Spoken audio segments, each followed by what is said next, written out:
100 साल की सास। अरे मम्मी जी, थोड़ा उम्र के हिसाब से काम किया करो। कहीं कुछ हो गया तो लोग बोलेंगे बहू ने बूढ़ी सास का ध्यान नहीं रखा। बहू, तुम भी थोड़ा कम और धीरे बोला करो।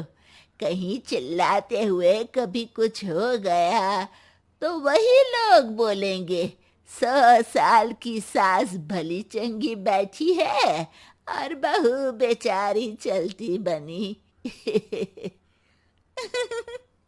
वैसे मम्मी जी, दादी बिल्कुल ठीक बोल रही हैं। हैं? क्या ठीक बोल रही है? वो जो कुछ भी बोले वो सास है, पर तुम क्यों बोल रही हो? बहू होकर सास से जुबान लड़ाओगी क्या?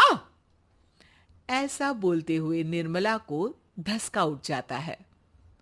कहा था ना, मत चिल्ला मत चिल्ला। तुझे बिना सास और बहू से जुबान लड़ाए बिना शांति नहीं मिलती। अरे माँ, दादी की बात सुन लिया करो, तुम्हारे भले के लिए बोलती है ना।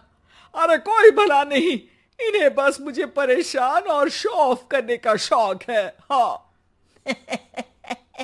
चल झूठी। इस परिवार में 3 पीढ़ी की औरतें रहती है, जिनका हर समय कोई ना कोई अलग ड्रामा चलता ही रहता है, जिससे और किसी का पता नहीं, लेकिन सूरज बहुत परेशान रहता है। माँ, पियाली और दादी, आप तीनों के पास एक दूसरे को सास बहू वाले ताने देने के अलावा कुछ काम हो या नहीं, पर मेरे पास जरूर है। इसीलिए पियाली, जरा लंच ले आओ, मुझे ऑफिस भी जाना होता है। इस पर पियाली सूरज को लंच देती है और वो ऑफिस चला जाता है, जिसके बाद तीनों एक बार फिर अपनी बातों या कह लो कि नोक-झोंक में लग जाती हैं। इसी में दिन बीत जाता है। रात को सूरज के साथ उसके दोस्त भी खाने पर आते हैं। पियाली, मेरे कुछ दोस्त आए हैं। सॉरी, अचानक प्लान बना तो बता नहीं पाया। तुम जल्दी से डिनर बना दो ना।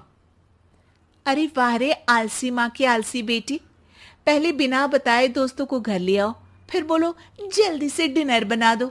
इतनी जल्दी है तो खुद बना लो। अरे माता, सब बाद में दिखा देना, अभी खाना बना दो ना प्लीज। ऐसा बोल के सूरज दोस्तों के पास जाकर बैठ जाता है और पियाली डिनर की टेंशन में अपनी सास के पास पहुंच जाती है, जो अपने कमरे में आराम कर रही होती है। मम्मी, सूरज अचानक दोस्तों को घर ले आए हैं, क्या करूं अब? कुछ ऐसा बताओ ना जो जल्दी बन जाए और सर्व करते हुए भी अच्छा लगे। अरे रेस्टोरेंट से मंगा ले, दोबारा परेशान मत करना, सोने दे मुझे। इतने में दादी सास भी वहां आ जाती हैं। वाह, आलसी का आइडिया भी उसी की तरह बेकार है। कोरोना में बाहर से खाना मंगाएंगे। बहू, तुम सो ही जाओ, वही काम अच्छे से कर सकती हो। चल पियाली, मैं बताती हूँ क्या करना है। इस पर दादी सास पियाली के साथ मिलकर सारे मेहमानों के लिए खाना बनाती है, जिससे उन्हें ज्यादा मेहनत भी नहीं करनी पड़ती और सबका पेट भी भर जाता है। दादी के इस आइडिया से पियाली और सूरज बहुत इम्प्रेस हो जाते हैं। दादी, क्या यही खाना आपकी इस उम्र में इतना एक्टिव रहने और एंडलेस लाइफ का राज है? वैसे दादी ने आज तक राज किसी को बताया नहीं। इन्होंने ससुर जी तक को नहीं बताया, तभी तो वो ऊपर पहुंच गए और ये अभी तक यही है। तेरी सास मेरे ऊपर पहुंचने का ही इंतजार कर रही है, पर इस आलसी का ये सपना पूरा नहीं होने वाला। क्यों जी, अमर होने का वरदान लेकर आई हो क्या? अमर का पता नहीं, पर लगता है तुझसे लंबा जरूर जी लूंगी। इससे पहले कि दोनों सास बहू में कोई बहस शुरू होती, पियाली बीच में बोल पड़ती है। ठीक है, आप दोनों लड़ क्यों रही हैं? हम तो चाहते हैं कि आप दोनों हमारे साथ हमेशा रहें।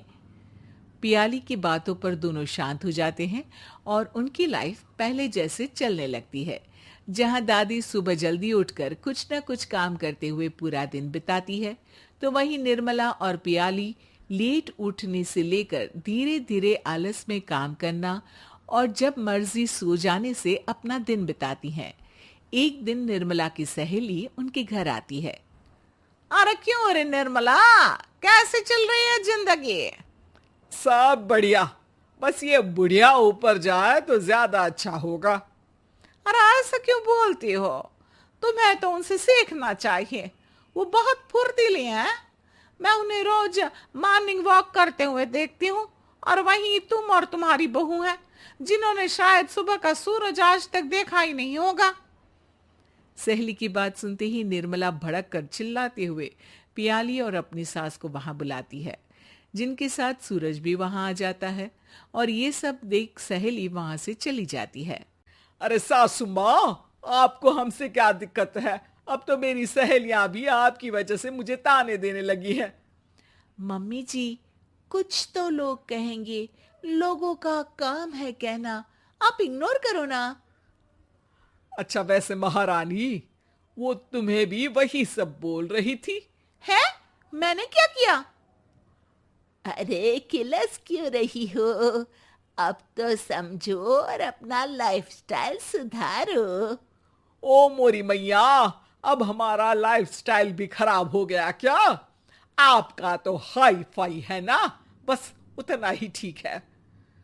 तुम लोग हमेशा पूछते हो ना कि मेरी इस उम्र और अभी भी इतने एक्टिव रहने का राज क्या है, तो वो ये लाइफ स्टाइल ही है, जिसे हाई फाई नहीं पर सिंपल कहते हैं। दादी, अब कहना क्या चाहती हो? यही कि मैंने अपनी जिंदगी में बहुत किताबें पढ़ी हैं, जिनमें एक किताब से मुझे ये समझ में आया कि हम कितने गलत तरीके से जिंदगी जीते हैं। उसी के बाद मैंने एक अच्छे जीवन के लिए इकिगाई रूल अपनाया, जिसका मकसद तो सिर्फ अच्छा जीवन जीना था। इतना लंबा कैसे जी गई मुझे खुद अचंभा होता है।